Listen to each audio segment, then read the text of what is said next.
Assalamualaikum. Once again, welcome back to my channel. Bringing in lecture number 29, course linear algebra. In this lecture, we are going to talk about orthonormal sets.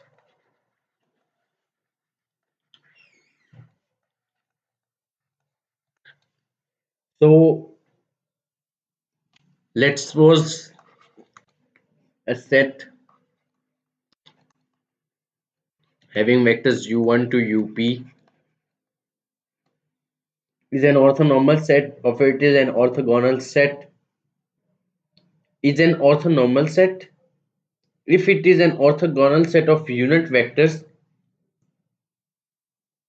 If W is a subspace spanned by such a set, then the set u1 to up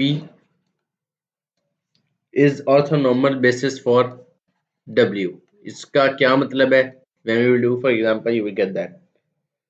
Since the set is automatically linearly independent by theorem, एक theorem के तहत ये automatically linearly independent है. The simple example of an orthonormal set is the standard basis E1 to En, जो आपके identity matrix के होते हैं. अगर लेट्स सपोज ये मेरे पास 1 0 0 1 आइडेंटिटी मैट्रिक्स है, ये पहले वाला E1 है और ये फिर दूसरा E2 है, इसी तरह. ठीक है, 3/3 में E3 तक जाएगा इस तरह से. For Rn the simple example of orthonormal set is the standard basis of E1 En. For Rn, any non-empty subset E1 to En is an orthonormal. Here is more complicated example. ठीक है, example number 5 हम करते हैं.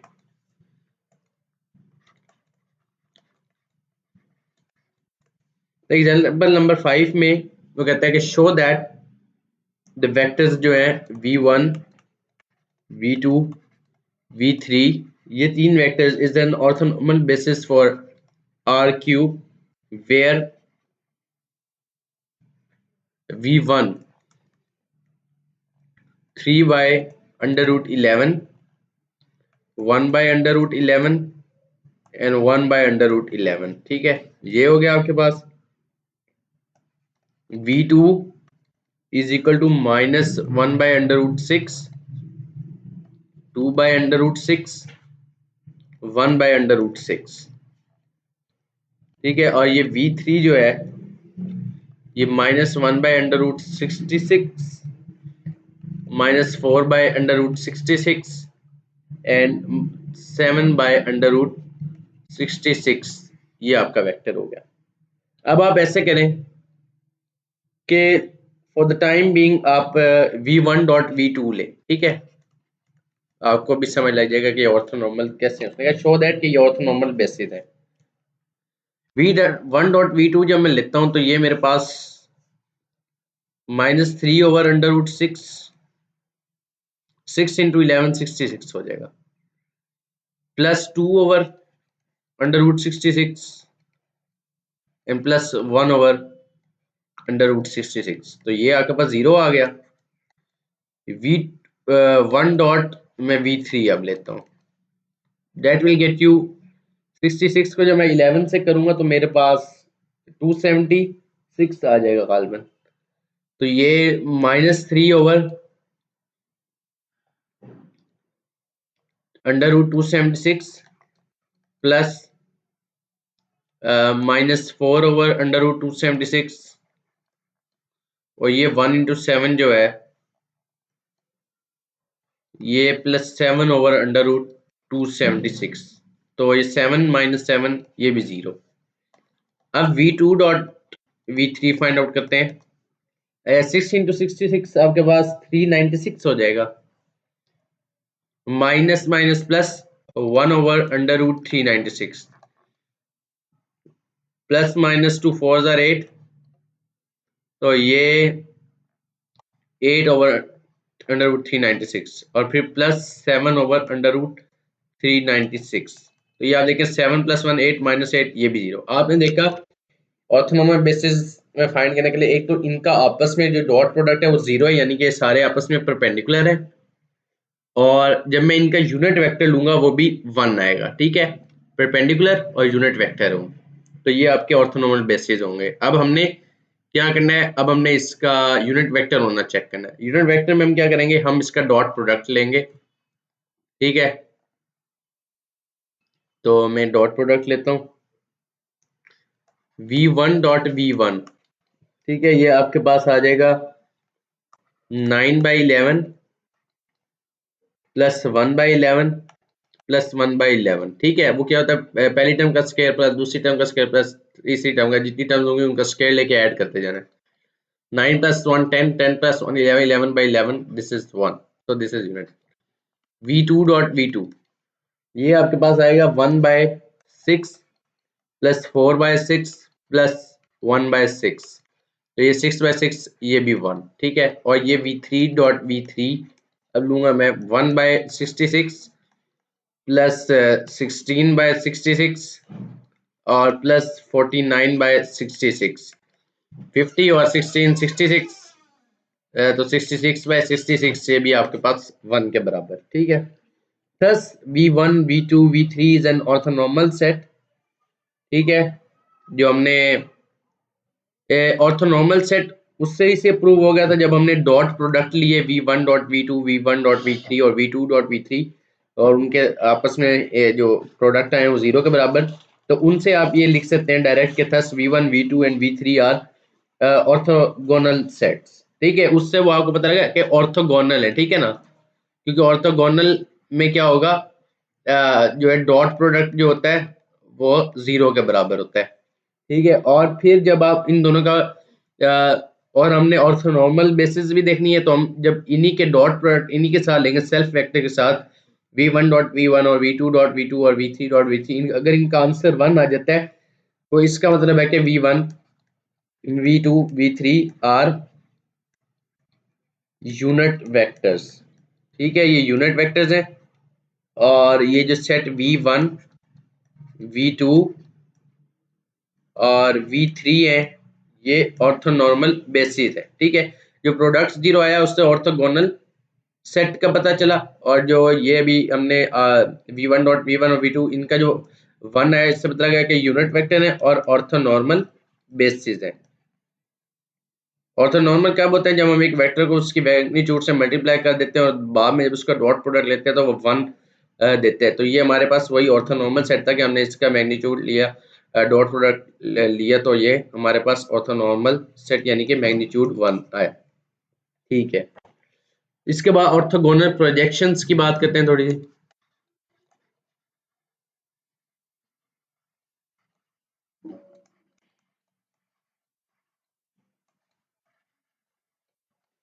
Orthogonal projection में आपके पास पहली example है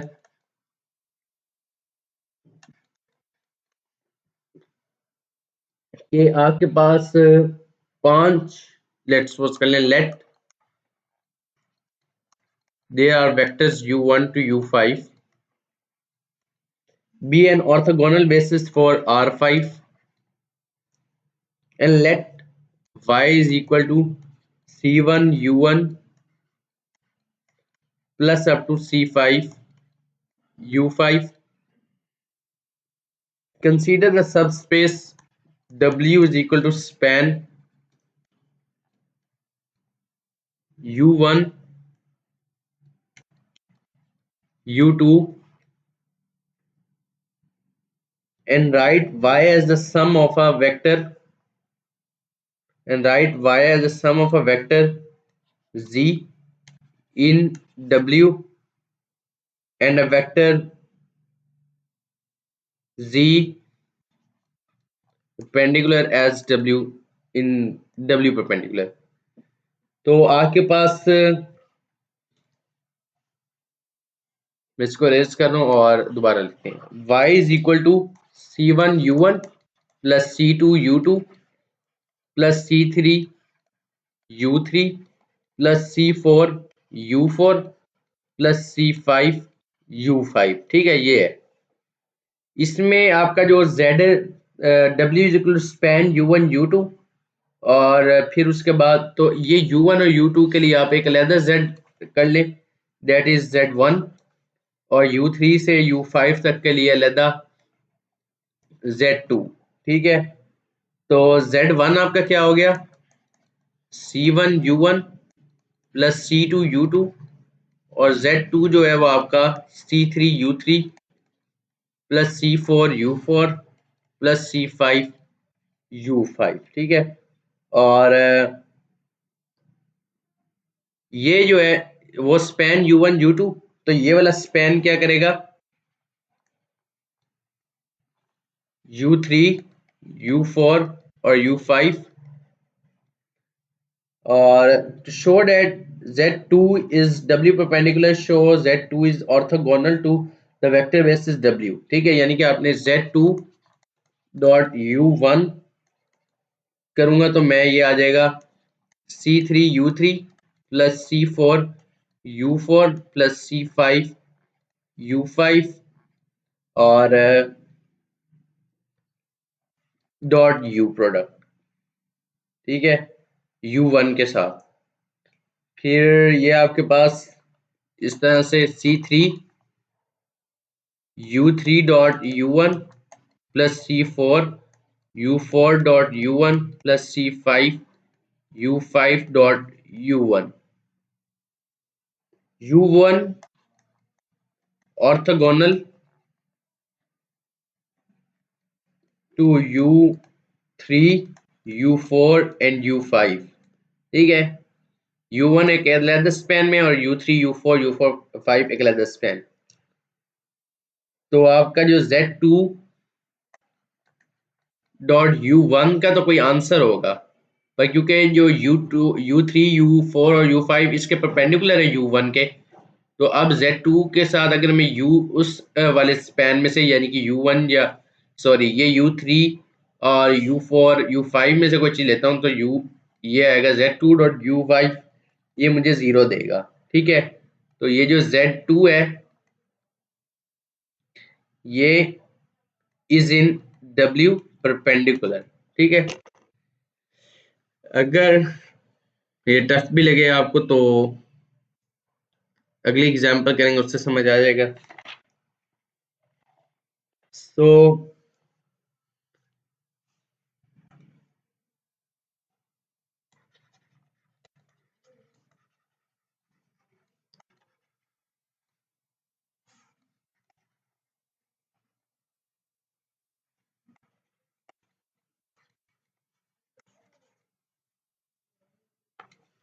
theorem है एक,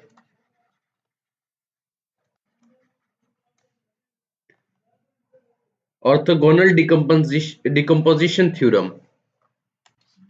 Let W be a subspace of Rn, then early or be a subspace of Rn, then each Y in Rn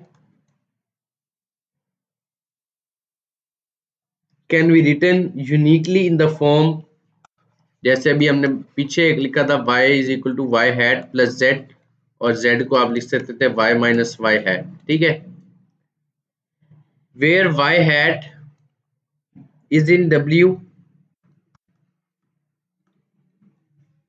and is in W perpendicular। In fact, if set of vectors u1 to up is any orthogonal basis of W, then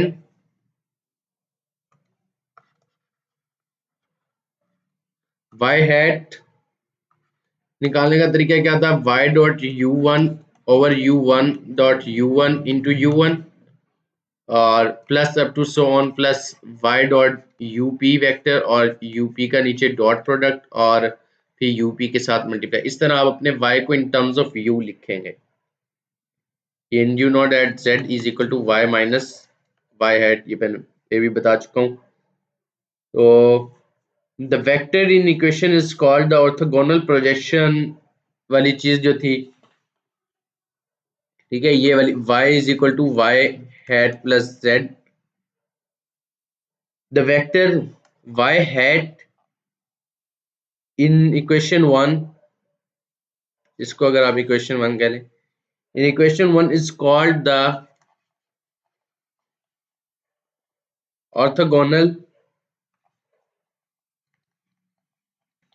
projection of y onto w. You can write it as projection of y onto w.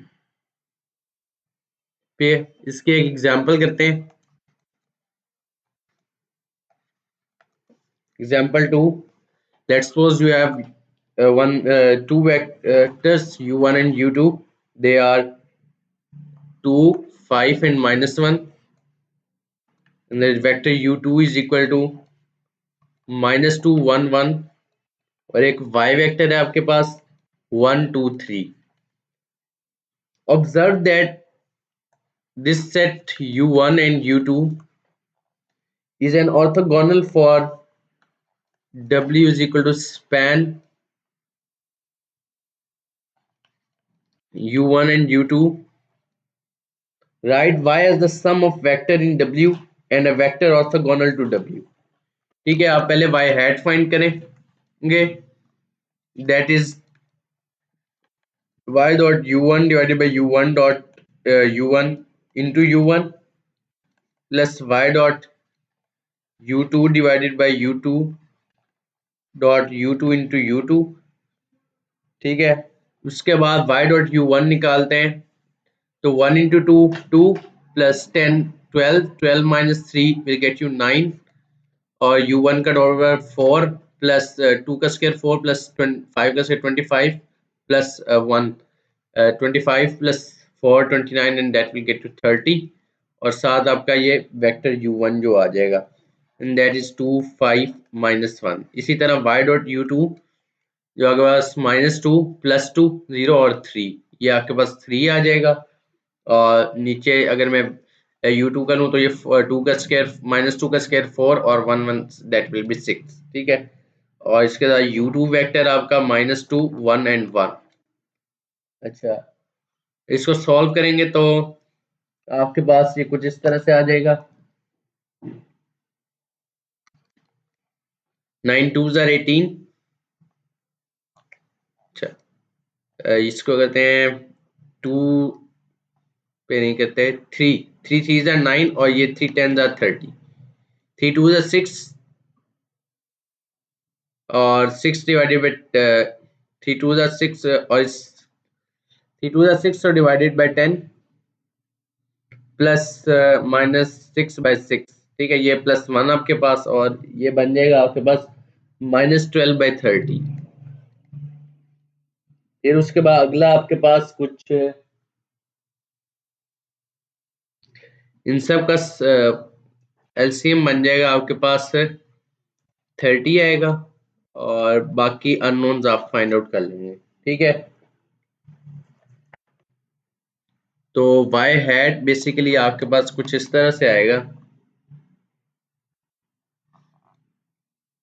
-2/5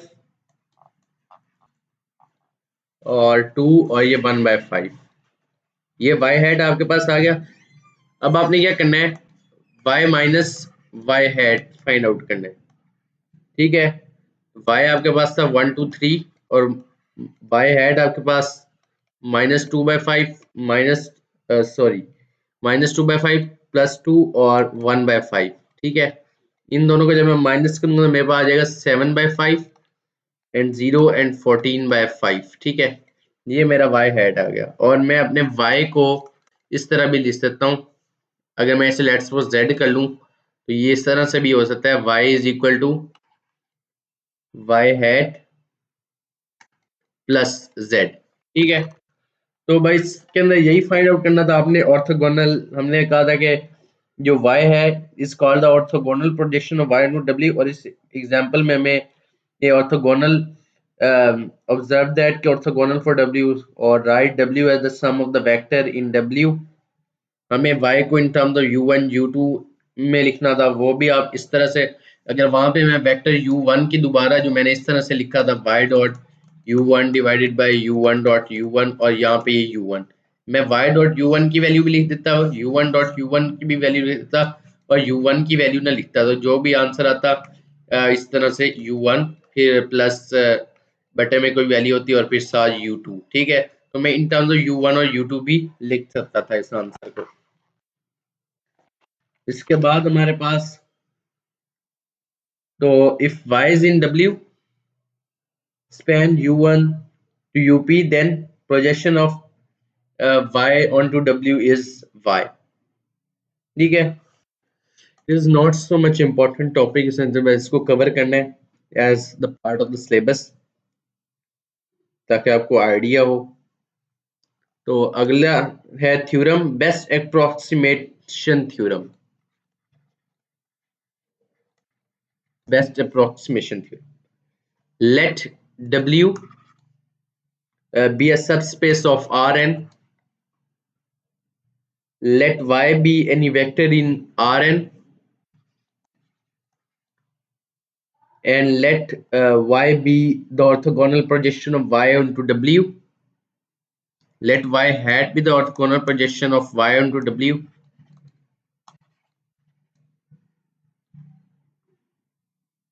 Then Y hat is the closest point in W,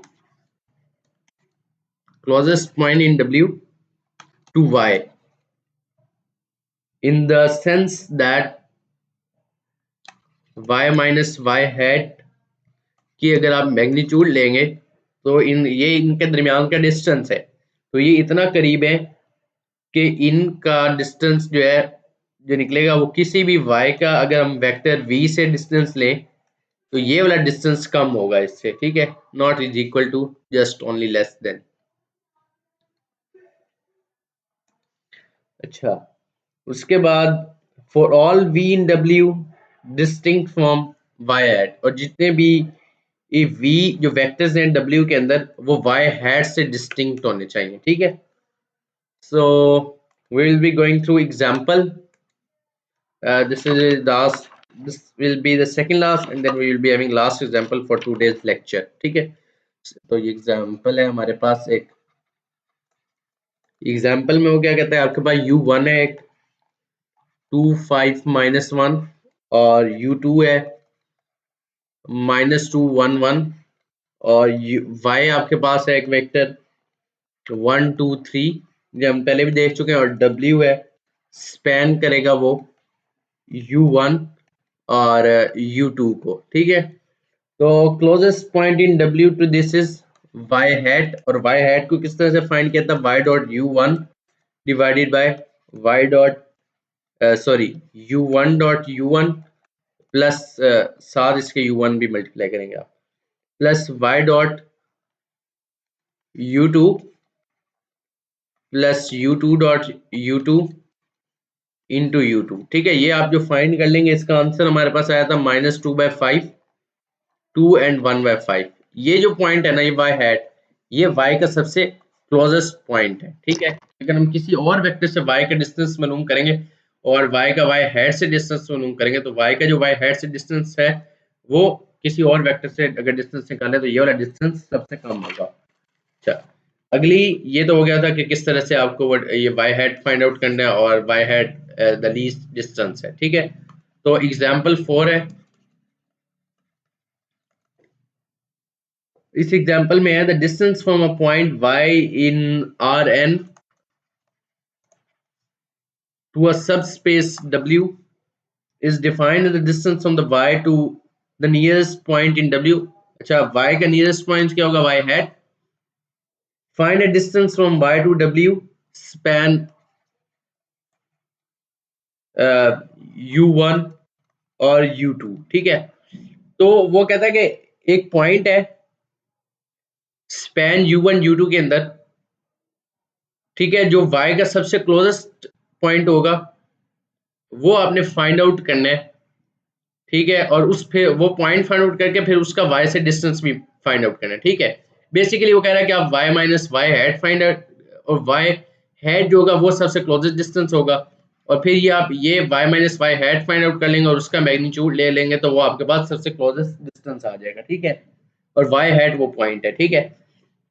तो अगर आपके पास y vector है -1 -5 and plus +10 और u1 एक है 5 -2 और ये 1 और u2 वेक्टर है 1 2 -1, ठीक है। आप सबसे पहले तो y हैट फाइंड आउट करेंगे, वो किस तरह से है y dot u1 divided bye u1 dot u1 और प्लस इसके साथ भी u1 मल्टीप्लाई होगा y dot u2 divided by u2 dot u2 और इसके साथ u2 मल्टीप्लाई, ये y हैट फाइंड आउट कर लें। y आपके पास पहले है, फिर आप जो है ऐसे करें y minus Y hat find out करेंगे, जो कि आपके पास कुछ इस तरह से आ जाएगा 0 एंड 3 एंड 6, ये आपके पास वेक्टर आएगा y माइनस, और इसका मैग्नीट्यूड अगर मैं लेना हुआ y माइनस वाई हैट का तो वो जिस डॉट प्रोडक्ट होता है तो 0 का स्क्वायर प्लस 3 का स्क्वायर प्लस 6 का स्क्वायर और ये आपके पास 9 प्लस 36 जो कि 45 आ जाएगा। और बट वो जो डिस्टेंस है वो अंडर रूट में होता है, ठीक है। तो ये 45 का अंडर रूट, मैं 45 को 9 इंटू 5 लिख सकता हूँ, तो 9 अंडर रूट से बाहर आएगा तो that will be 3 into under root 5। ये वो डिस्टेंस है सबसे क्लोजेस्ट पॉइंट से। वाई हैट किस तरह फाइंड करना है ये भी मैंने बताया, और वाई हैट से फिर वो डिस्टेंस किस तरह से फाइंड आउट करना है वो भी मैंने आपको बताया, ठीक है। और जो है इसके बाद एक लास्ट बस आपके पास थ्योरम है, बाकी इंशाल्लाह नेक्स्ट लेक्चर में। तो थ्योरम है, if you have a set from u1 to up or is an orthonormal basis for a subspace W of Rn, then the projection of y onto W is equal to y dot u1 into u1 plus y dot u2 into u2 and plus up to so on plus y dot up into up। ये कब होगा formula, अगर जो set है u1 to up वो orthonormal basis हो, ठीक है, तब के लिए। और if u1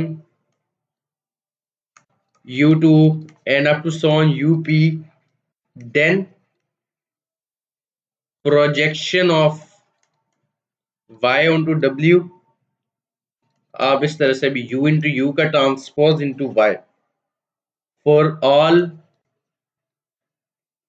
y in Rn। Basically अब हमने प्रोजेक्शन फाइंड आउट करना सीखा, प्रोजेक्शन इज y हैट और फिर y हैट किया the closest point two y और फिर इनका डिस्टेंस भी किस तरह से फाइंड करना है, भाई ये चीज है। आगे हम ऑर्थोनॉर्मल बेसिस वगैरह कुछ ऐसा आया तो उसको देख लेंगे और उसको दोबारा एक टॉपिक के तौर पे देख लेंगे। तो thank you for watching, that was all for now, may God bless you, Allah Hafiz.